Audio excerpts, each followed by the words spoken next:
You ask Tiger to solve. This deals with linear equations with one unknown. The final result is w equals 2/11. Let's solve it step by step.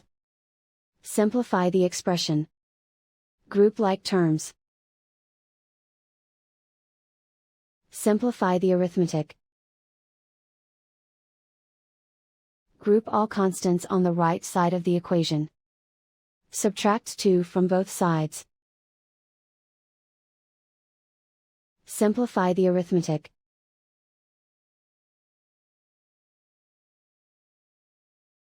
Isolate the w. Divide both sides by -11. Cancel out the negatives. Simplify the fraction. Cancel out the negatives.